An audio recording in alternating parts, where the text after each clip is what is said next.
आइए प्यारे साथियों, अब तमाम साथियों का वेलकम, खुशामदीद, इस्तकबाल। देखेंगे फिलहाल आज का जो ये क्लास है, ये फौकानिया का हिंदी का क्लास होने के लिए जा रहा है और बहुत ही महत्वपूर्ण क्लास है। क्योंकि अगर आप इस क्लास को देखेंगे तो इसमें ऑब्जेक्टिव और सब्जेक्टिव क्वेश्चन जो है कम से कम आपके 15 से 20 मार्क के सवाल हल हो जाएंगे। इसीलिए प्लीज मेरे प्यारे साथियों, एक मार्क भी बहुत ही अहम मायने रखता है आपके एग्जाम के लिए। यहाँ तो 15 से 20 मार्क की बात हो रही है और आपके ये सिलेबस से सवाल है, ठीक है, आपके एग्जाम में इंशाल्लाह जरूर आएंगे।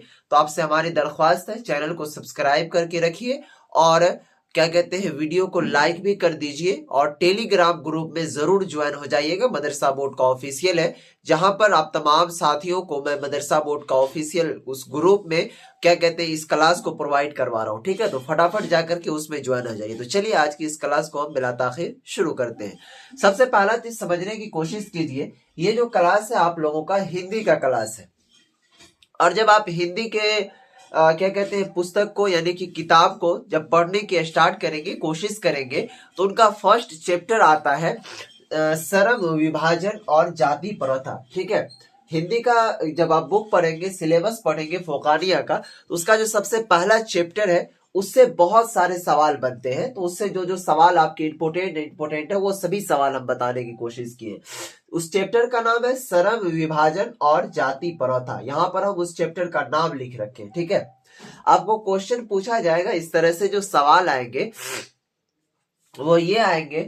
नंबर 1 में इस तरह आपसे पूछेगा कि सरम विभाजन और जाति प्रथा के लेखक कौन है। ठीक है, यहां पर जो आपको सवाल आएगा वो ऑप्शन दिया हुआ रहेगा। ठीक है, यहां पर देखिए इस तरह हिंदी में आपको ऑप्शन नंबर ए, बी, सी और डी करके इस तरह करके 4 ऑप्शन देंगे आपको। ठीक है, उसके अंदर, और इसको जो बनाना है आपको वो OMR शीट पर एक गोले के निशान में घेरना है। ऑप्शन नंबर ए में दिया हुआ रहेगा आपको Bhimrao Ambedkar. Option number B में दिया हुआ रहेगा नलिन विलोचन शर्मा। ठीक है, इस तरह करके मैं आपको बता रहा हूं। ऑप्शन नंबर सी में दिया हुआ रहेगा Ram Vilas Sharma. Option number D में दिया हुआ रहेगा इनमें से कोई नहीं। तो प्यारे साथियों, यहां पर देखेंगे इस सवाल का जो राइट आंसर क्या होगा, ऑप्शन नंबर सी होगा। क्योंकि सरम विभाजन और जाति प्रथा जो क्या कहते हैं कहानी है, ठीक है, तो उसके जो लेखक हैं, लेखक कहते हैं मुसन्निफ को उर्दू में। ठीक है, और हिंदी में लेखक कहते हैं और इंग्लिश में राइटर कहते हैं। तो इसका राइट आंसर हो जाएगा राम विलास शर्मा। ठीक है, यानी सरम विभाजन और जाति प्रथा के लेखक कौन है, राम विलास शर्मा। ठीक है, इस तरह आप इसको याद करिएगा और लिखिएगा भी अपने कॉपी और किताब के अंदर। उसके बाद देखेंगे सवाल नंबर 2 कहता है कि डॉक्टर BR अंबेडकर का जन्म कहाँ हुआ था।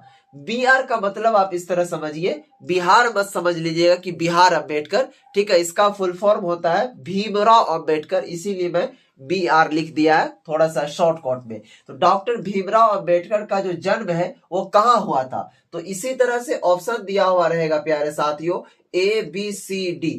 ऑप्शन नंबर ए में दे देगा आपको रांची। ठीक है, ऑप्शन नंबर बी में दे देगा गया।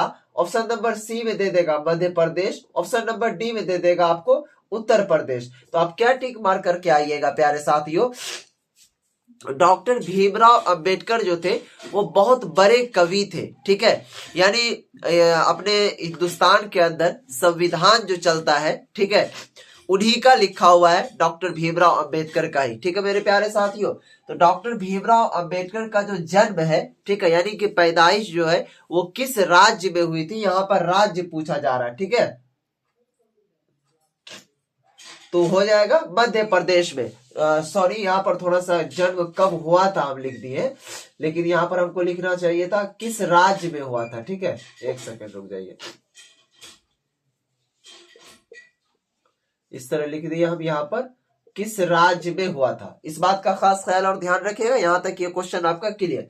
आइए तीसरा नंबर जो क्वेश्चन आपका आएगा एग्जाम में बनेगा वो ये बनेगा कि जाति प्रथा किस प्रकार का सरम विभाजन है। यानी कि प्यारे साथियों, आपका जो चैप्टर है सरम विभाजन और जाति प्रथा, तो उसी के बारे में एक सवाल दिया हुआ है कि जाति प्रथा किस प्रकार का सरम विभाजन है। ठीक है, तो देखेंगे प्यारे साथियों, जाति प्रथा जो श्रम विभाजन है वो किस प्रकार का है। तो इसी तरह से ऑप्शन नंबर ए, बी और सी, डी करके दिया हुआ रहेगा। ऑप्शन नंबर ए में दे देगा आपको अस्वाभाविक, ऑप्शन नंबर बी में दे देगा क्या कहते हैं स्वाभाविक, ठीक है। ऑप्शन नंबर सी में दे देगा ए और बी दोनों सही है, ठीक है। ऑप्शन नंबर डी में दे देगा कि इनमें से सभी आंसर होगा। तो आप क्या टिक मार करके आइएगा, क्योंकि जाति प्रथा जो है श्रम विभाजन वो अस्वाभाविक है। क्योंकि इस तरह आप समझिएगा प्यारे साथियों कि जाति प्रथा इसका क्या मतलब होता है। जिस तरह मान लीजिए आप किसी क्या कहते हैं गांव में रह रहे हैं, मोहल्ला में रह रहे हैं,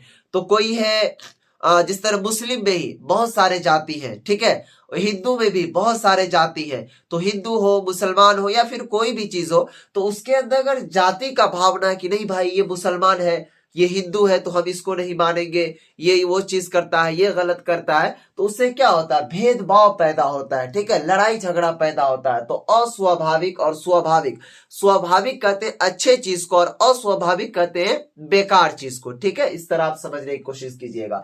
उसके बाद देखेंगे प्यारे साथियों, सवाल नंबर 4 की ओर बढ़ते हैं। सवाल नंबर 4 कहता है कि जाति प्रथा मनुष्य के पेशे को किस प्रकार प्रभावित करती है। सवाल आपको समझने की कोशिश करना है कि जाति प्रथा मनुष्य, मनुष्य किसको कहते हैं इंसान को, जैसे हम भी हुए तो क्या हुए मनुष्य हुए, आप हुए तो क्या हुए मनुष्य हुए, ठीक है। तो पेशे, पेशे कहते हैं प्यारे साथियों काम करने को, यानी वर्क जिसको कहते हैं इंग्लिश में, ठीक है। उसके बाद किस प्रकार प्रभावित करती है, प्रभावित का मतलब होता है जिस तरह क्या कहते हैं इफेक्ट जिसको बोलते हैं। मान लीजिए सपोज दैट अगर आप चोरी करेंगे तो आपके ऊपर क्या इफेक्ट होगा, आपका नाम के अंदर क्या लग जाएगा, चोर लग जाएगा। लोग क्या करेंगे आपको पकड़ के पीट के कूट देंगे ना, यही ना करेंगे। तो उसी तरह से कह रहा है कि जाति प्रथा मनुष्य के पेशे को किस प्रकार प्रभावित करती है, यानी कि इफेक्ट पहुंचाता है। तो साथियों ये जो है ना, यह मनुष्य को जीवन भर के पेशे में बांध देती है, ठीक है, इस बात का खास ख्याल रखिएगा। उसके बाद देखेंगे सवाल, यहां पर सवाल नंबर 5 कहता है कि विडंबना का अर्थ क्या है। यानी इस तरह आपको सवाल आएगा, हिंदी का एक शब्द है, ठीक है, विडंबना, शब्द को आप इस तरह कर दीजिए लफ्ज। तो विडंबना का जो अर्थ है वो क्या है। तो प्यारे साथियों विडंबना का अर्थ क्या होता है, उपहास। क्या होता है, उपहास। और ऑप्शन दिया हुआ रहेगा उपहास, उपहार। तो आप ये टिक मत मार दीजिएगा उपहार। उपहार कहते हैं कोई अगर किसी को अच्छा काम किया तो उसके बदले में उसको गिफ्ट दिया जाता है, तो उसको उपहार कहा जाता है, ठीक है, तोहफा। लेकिन यहां पर है उपहास, ठीक है। उसके बाद देखेंगे प्यारे साथियों सवाल नंबर 6 की ओर बढ़ेंगे। तो कह रहा है कि सच्चे लोकतंत्र का पर्याय क्या है। देखिए लोकतंत्र का मतलब क्या हुआ और सच्चे का मतलब तो आपको समझ में आ गया। जैसे अपने भारत के अंदर कहते हैं कि भारत एक लोकतांत्रिक देश है, यानी कि भाईचारे का देश है, इस तरह याद रखिएगा। तो कह रहा है कि सच्चे लोकतंत्र का पर्याय क्या है, तो भाईचारा। सच्चा लोकतंत्र कौन हो सकता है, जहां भाईचारा होगा वही ना मेरे प्यारे साथियों सच्चा क्या कहते हैं आदमी हो सकता है, सच्चा लोकतंत्र हो सकता है, सच्चा गांव हो सकता है। जहां भाईचारा ही नहीं होगा फिर वहां क्या कोई चीज हो पाएगा, नहीं हो पाएगा। अब आइए प्यारे साथियों नेक्स्ट सवाल जो है, ठीक है, ये सब तो आपका ऑब्जेक्टिव हो गया। और दूसरा चीज यहां पर देखेंगे, ये जो घेरा है आपका ये बहुत ही इंपॉर्टेंट चीज है, यहां देखने की कोशिश कीजिएगा।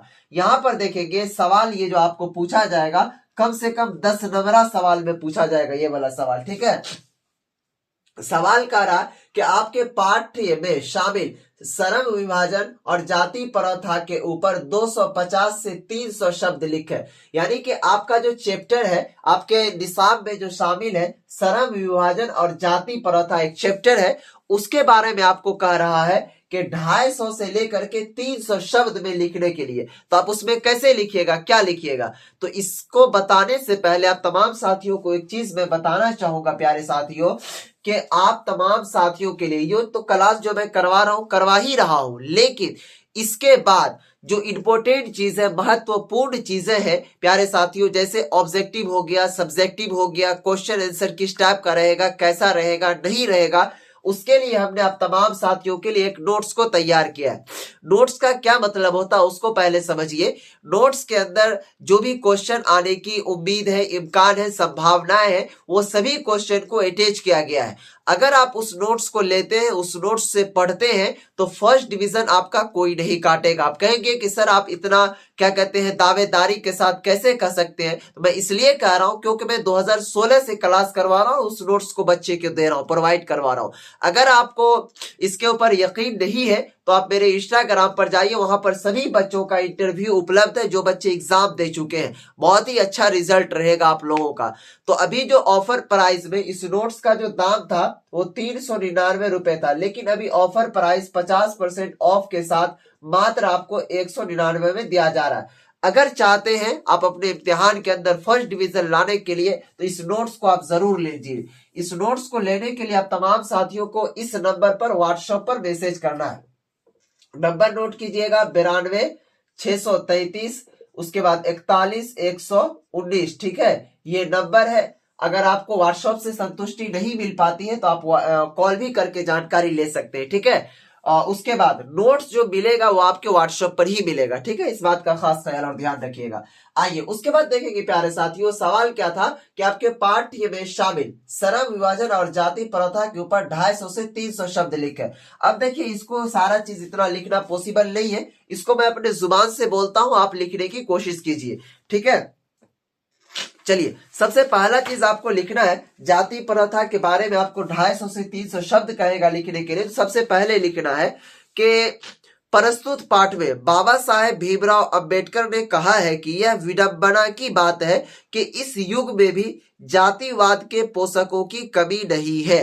क्या लिखना है आपको? सबसे पहला लाइन के प्रस्तुत पाठ में, प्रस्तुत पाठ कहने का मतलब कि श्रम विभाजन जो कहानी लिखी हुई है इसके अंदर बताया गया है कि भीमराव अंबेडकर साहब कहते हैं कि यह विडंबना की बात है कि इस युग में भी, इस युग का मतलब कि अभी जो दौर चल रहा है इसके अंदर भी जातिवाद के पोषकों की कमी नहीं है, यानी कि जातिवाद करने वाले लोगों की कमी नहीं है। उसके बाद इसके बाद लिखना आपको कि इसके पक्ष में कहा जाता है कि जाति प्रथा श्रम विभाजन की का ही दूसरा रूप है, यानी जाति प्रथा जो है श्रम विभाजन का ही दूसरा रूप है, इसीलिए इसमें कोई बुराई नहीं है।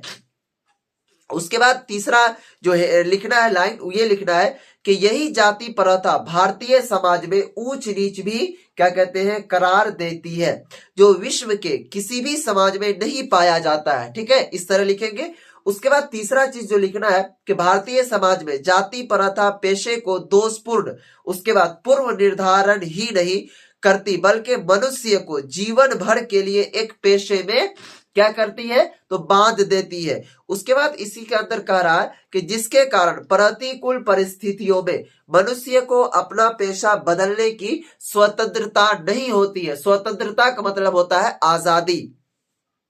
अतः मनुष्य को भूखों मरने के अलावा क्या चारा रह जाता है। ठीक है, इतना लिखेंगे। उसके बाद फिर लिखना है कि हिंदू धर्म की जाति प्रथा किसी व्यक्ति को ऐसा पेशा चुनने की अनुमति नहीं देती है जो उसका पैतृक पेशा न हो, भले ही वह उसमें क्या कहते हैं पारंगत हो। इस प्रकार के पेशा परिवर्तन की अनुमति नहीं मिलने के कारण भारत में बेरोजगारी का एक प्रमुख वह क्या कहते हैं प्रत्यक्ष कारण बनी हुई है।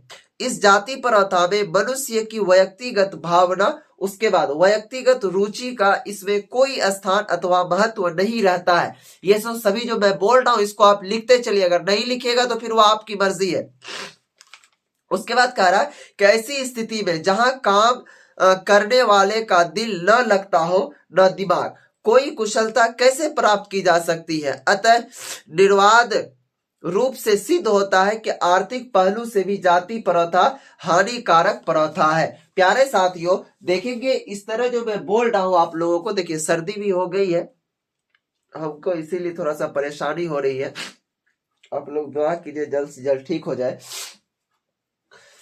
तो इस चीज को आपको क्या करना है, ये सभी सवाल आपके 10 नंबर में पूछे जाएंगे। मान लीजिए अगर 10 नंबर में पूछ दिया तो भैया ये सवाल आपका क्लियर हो जाएगा ना मेरी भाई बहन, हो जाएगा ना। और ये आपका 6 सवाल दिया, 6 दूना 12 तो कितना हो गया 10 नंबर इधर 12 नंबर इधर, तो क्या कहते हैं 10 और 12 को जोड़िएगा तो 22 नंबर आपको बिल्कुल फ्री में मिल गया ना। तो आप लोगों का इस क्लास को करने के लिए बहुत बहुत शुक्रिया। आप लोग इस जुड़ करके तैयारी कर रहे हैं। और अगर कोई स्टूडेंट मुझसे बातचीत करना चाह रहे हैं तो मुझसे इंस्टाग्राम पर बातचीत कर सकते हैं। मेरा इंस्टाग्राम आईडी है एल्टू भैया। फटाफट जा करके वहां पर फॉलो करके मैसेज कीजिएगा, इंशाल्लाह मैं तमाम साथियों से बात करूंगा। ठीक है, आपका कौन सा और सब्जेक्ट कमजोर है वो मुझे क्या कहते हैं कमेंट बॉक्स में बताइए, और क्लासेस आपको मैं डालता रहूंगा। तो दीजिए इस वीडियो से इजाजत, तब तक के लिए बाय, खुदा हाफिज, अस्सलाम वालेकुम।